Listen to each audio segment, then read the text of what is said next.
Je me souviens de ce jour. C'était un mardi ensoleillé quand j'allais rencontrer les parents d'Antoine pour la première fois. J'étais nerveuse mais excitée, ouais.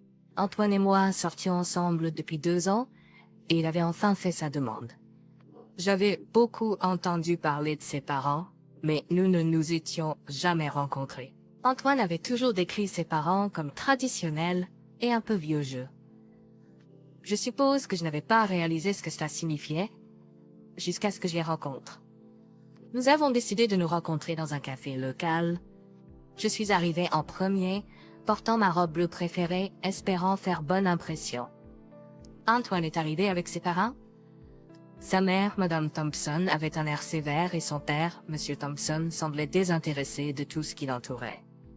Sophie, voici mes parents, Jean et Marguerite Thompson, Antoine nous a présentés. Enchanté de vous rencontrer, Monsieur et Madame Thompson, ai-je dit avec un sourire. De même a répondu Madame Thompson, me scrutant de la tête aux pieds. On nous a dit que vous étiez avocate. Où travaillez-vous? J'ai été surprise par sa franchise, mais j'ai réussi à répondre chez Johnson & Partners, en centre-ville.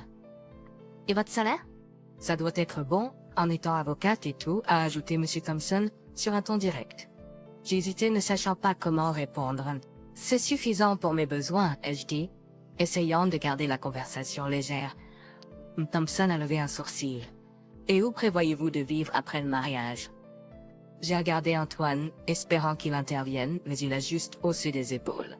Nous en discutons encore, ai-je dit. Et vos parents, que font-ils? M. Thompson a demandé, sa voix presque exigeante. Il gère une petite entreprise, ai-je répondu, de plus en plus mal à l'aise avec l'interrogatoire. Madame Thompson a fait un bruit de dédain. Petite entreprise, hein? Espérons qu'ils pourront contribuer décemment au mariage. J'ai senti un nœud dans mon estomac. Antoine a remarqué mon malaise mais n'a rien dit. Pendant que nous commandions, Madame Thompson continuait de faire des commentaires sur les prix et Monsieur Thompson continuait d'acquiescer. Toute la réunion ressemblait plus à une transaction commerciale qu'à une réunion de famille. Je me souviens avoir pensé, est-ce que c'est ça mon avenir? J'ai essayé de chasser ce sentiment, me disant que c'était juste le stress de la première rencontre. Mais au fond de moi, je savais que c'était un signal d'alarme que je ne pouvais pas ignorer. Il n'a pas fallu longtemps, après cette première rencontre, pour que les parents d'Antoine deviennent une présence constante et perturbante dans ma vie. Leurs appels arrivaient à n'importe quelle heure, perturbant ma routine quotidienne. Chaque sonnerie du téléphone commençait à ressentir comme une intrusion. Un soir, juste au moment où j'allais quitter mon bureau, mon téléphone a vibré. C'était Madame Thompson. Sophie, ma chère, j'ai besoin que tu regardes quelques papiers légaux pour nous. C'est qu'un petit service. J'ai soupiré, sentant le poids de sa demande. Madame Thompson, je suis en train de partir du travail. Est-ce que ça peut attendre? Ah, c'est juste un coup d'œil rapide. Tu peux le faire, n'est-ce pas? Pour moi, ça. Elle a insisté. J'ai accepté à contre-cœur, sachant que c'était devenu une habitude. Le lendemain, M. Thompson a appelé. Sophie, j'ai besoin d'aide pour installer une nouvelle télévision. Antoine est occupé. Je peux passer? Leur demande devenait de plus en plus fréquente et exigeante. J'ai essayé d'en parler à Antoine. Antoine, tes parents m'appellent tout le temps pour des conseils juridiques, pour de l'aide technique, pour tout, ai-je dit, espérant qu'ils comprendraient. Ils sont juste amicaux, Sophie. Ils sont comme ça avec tout le monde, a répondu Antoine avec désinvolture en balayant mes préoccupations. Mais c'est trop? Ils m'appellent au travail, à des heures inhabituelles. Je me sens dépassée, ai-je insisté. Allez, Sophie, ils sont inoffensifs. Ils essaient juste de se lier d'amitié avec toi, a-t-il dit, ne me regardant pas dans les yeux. J'ai ressenti un mélange de frustration et d'impuissance. C'était comme si Antoine était complètement aveugle face au comportement envahissant de ses parents. Un soir, alors que nous dînions chez moi, le téléphone a sonné. C'était encore Madame Thompson. Si peux-tu venir demain? J'ai besoin de conseils pour redécorer le salon. Tu as tellement de bon goût, a-t-elle dit. J'ai raccroché, me sens piégé comme. Antoine a simplement haussé les épaules et a dit, tu vois? Il t'aime vraiment. Mais pour moi, c'était plus comme s'il profitait de moi, et l'indifférence d'Antoine ne faisait qu'empirer les choses. J'ai commencé à me demander si c'était ça mon avenir avec Antoine. Être constamment à la disposition de ses parents, sans aucun soutien de sa part.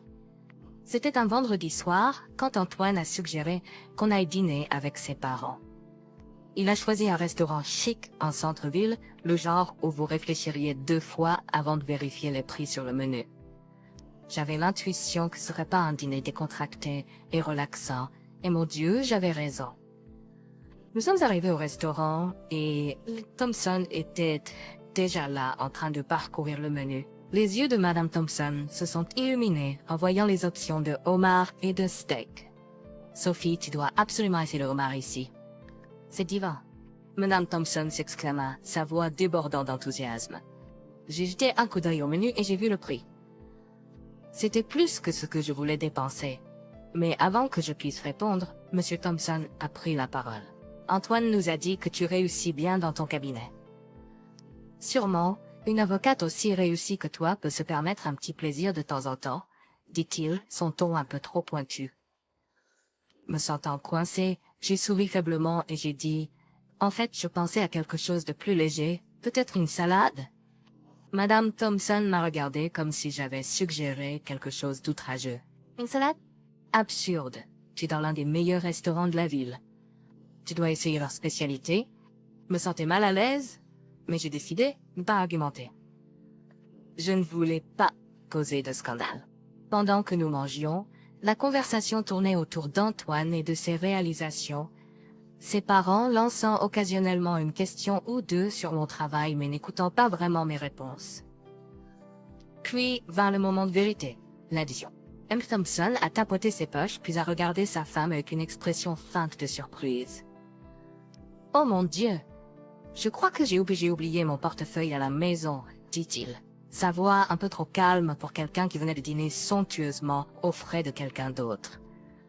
Madame Thompson a rejoint la mascarade. « John, comment peux-tu être si distrait? Je n'ai pas le mien non plus. » J'ai regardé Antoine, m'attendant à ce qu'il intervienne, mais il a juste haussé les épaules et a marmonné. J'ai dû oublier ma carte aussi. Je n'en croyais pas mes oreilles. « T'es sérieux? » Ah, que c'était pas juste de la distraction. Cela ressemblait plus à un piège. Avec un sentiment de malaise et une certaine triste, j'ai salé ma carte et au mis serveur. Madame Thompson m'a souri gentiment. « Merci, ma chérie. Tu es un véritable sauveur. » En quittant le restaurant, j'ai ressenti un mélange de colère et d'incrédulité. N'étais-je qu'un porte-monnaie ambulant pour eux?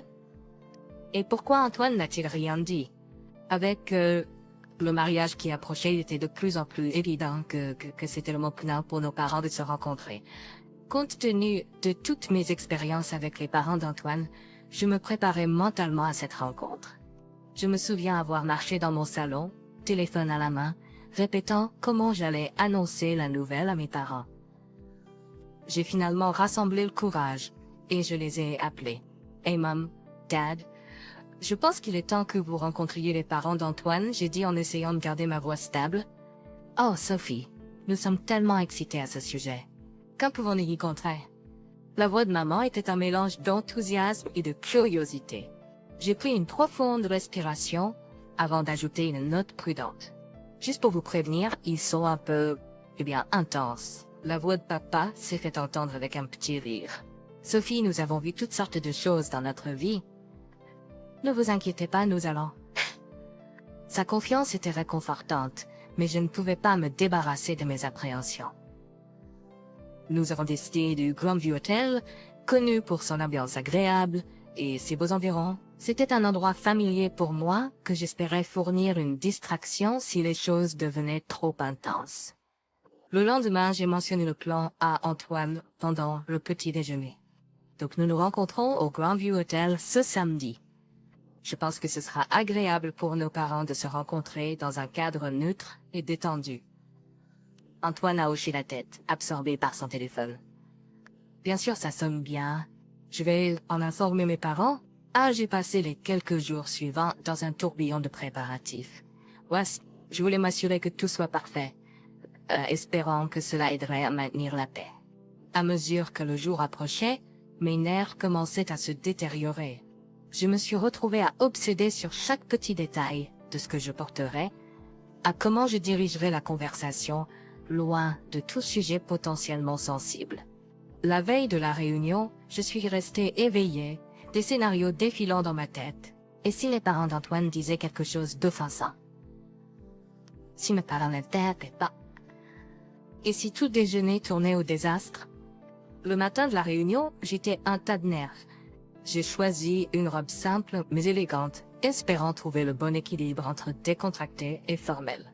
Antoine, en revanche, semblait complètement insensible à l'importance de la journée. Ce n'est qu'un déjeuner, Sophie. Tout ira bien, dit-il avec nonchalance alors qu'il s'habillait. Son calme n'a fait que peu pour apaiser mon anxiété. Si quoi que ce soit, cela m'a fait me sentir plus seule dans mes préoccupations. Je me suis demandé s'il comprenait vraiment comment le comportement de ses parents m'affectait, ou s'il choisissait simplement de l'ignorer. Alors que nous conduisions vers l'hôtel, j'ai revu le plan dans ma tête. Garder la conversation légère, éviter les sujets controversés et essayer de vous assurer que tout le monde s'entende. Simponan, le Grandview Hotel avait l'air magnifique comme toujours, sa façade élégante, baignée par le soleil de l'après-midi. Alors que Marc et moi entrions dans le hall, mon estomac faisait des acrobaties. J'ai repéré mes parents en premier, assis dans la salle d'attente. They stood up as we approached, smiles on their faces. « Sophie, chère, tu as l'air merveilleux », ma mère a dit, me donnant une étreinte rassurante. Comme une tape ferme et soutenante dans le dos. Les parents d'Antoine sont arrivés peu après. L'air semblait changer dès qu'ils sont entrés.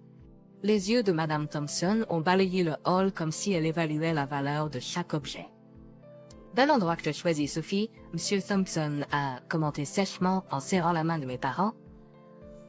Nous avons pensé que ce serait un bel endroit pour que tout le monde se réunisse, j'ai répondu, essayant de paraître joyeuse.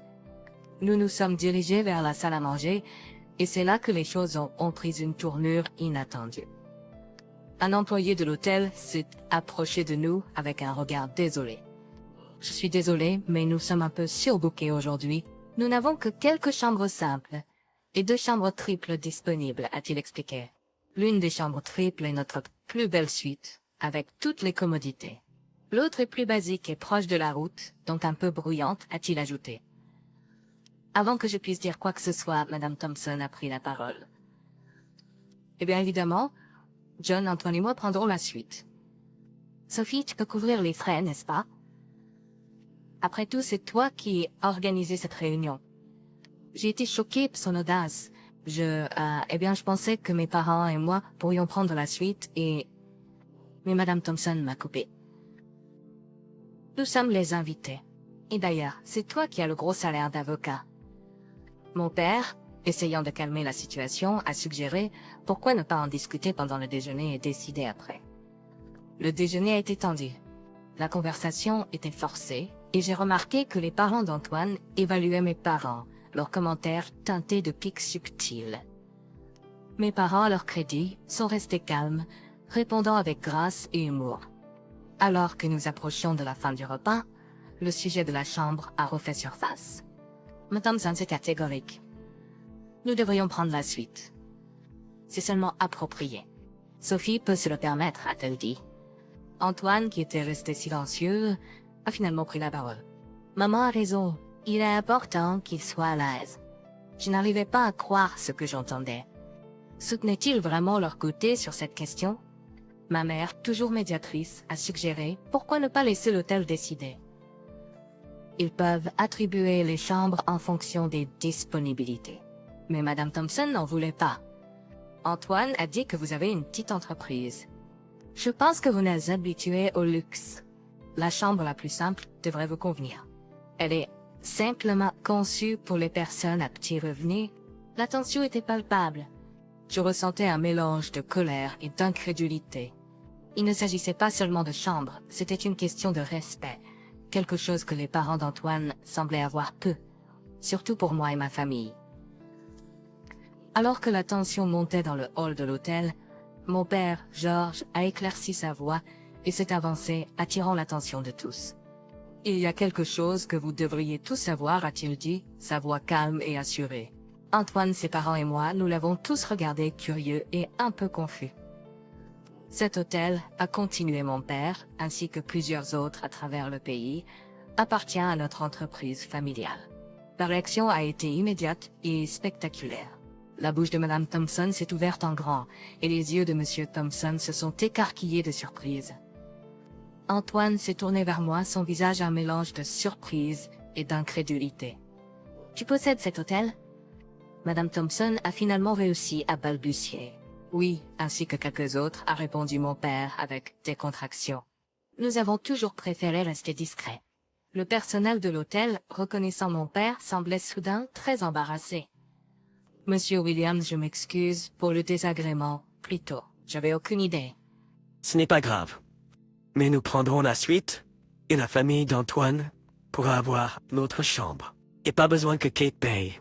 Soudain, son attitude a changé de façon spectaculaire. Elle est devenue excessivement flatteuse, sa voix débordant d'affection nouvelle. Sophie, c'est incroyable. Nous devrions avancer la date de notre mariage, tu ne penses pas? J'ai regardé leur visage changer, les sourires forcés, les attitudes flagorneuses. C'était trop faux. J'ai pris une profonde respiration, ma décision claire dans mon esprit. En fait, Antoine, il n'y aura pas de mariage. Je mets fin à nos fiançailles. Les mots ont plané dans l'air, lourds et définitifs. Son sourire a vacillé, M. Thompson avait l'air stupéfait, et Antoine était sans voix. Je ne peux pas faire partie d'une famille qui ne valorise les gens que pour leur richesse et leur statut, et je dis, ma voix stable malgré le tumulte intérieur. Et avec ces mots, je me suis retournée et je me suis éloignée, laissant derrière moi le faux semblant, les attentes et un avenir qui ne me semblait plus juste. Alors que je m'éloignais de l'hôtel, le cœur battant et l'esprit en ébullition, j'ai entendu ses pas qui se hâtaient derrière moi. Antoine, attends s'il te plaît. Parlons-en, suppliait-il, sa voix empreinte de désespoir. Je me suis arrêtée et me suis retournée pour lui faire face, sentant une vague de détermination m'envahir. De quoi veux-tu parler, Antoine? Du comportement de tes parents? De ton indifférence? Avant qu'Antoine ne puisse répondre, elle s'est précipitée vers nous, le visage rouge de colère. « Fille ingrate, après tout ce que nous avons fait pour toi, cracha-t-elle, ces mots empreints de venin. Je la regardais avec incrédulité. « C'est pour moi? Vous n'avez fait que me manquer de respect.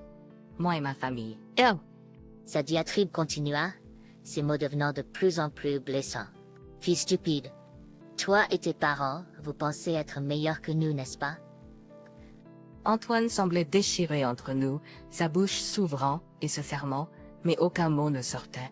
C'est alors que mon père, George, intervint. Sa voix était calme, mais portait une autorité qui la fit s'arrêter net. « Je pense qu'il est temps que vous quittiez notre hôtel, » dit-il fermement. Elricana, nous n'allons nulle part. Vous ne pouvez pas nous faire partir. Il se tourna vers le personnel de l'hôtel. « Veuillez escorter monsieur et madame Thompson dehors. Ils ne sont plus les bienvenus ici. » Le personnel s'approcha, guidant poliment mais fermement les parents d'Antoine. Madame Thompson continuait de lancer des insultes par-dessus son épaule en partant. « Antoine, je suis désolée, je ne m'attendais pas à... » Mais je l'ai découpé. Il est trop tard pour les excuses, Antoine. Ton silence a tout dit. Avec ces derniers mots, je me suis éloignée de lui. Le son de la voix en colère de sa mère s'estompa en arrière-plan.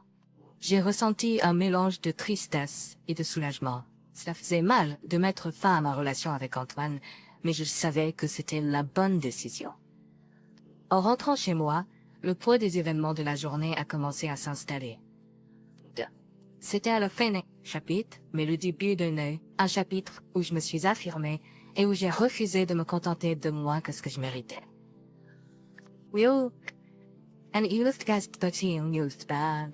J'ai oscillé entre le soulagement, la tristesse et un nouveau sentiment de liberté.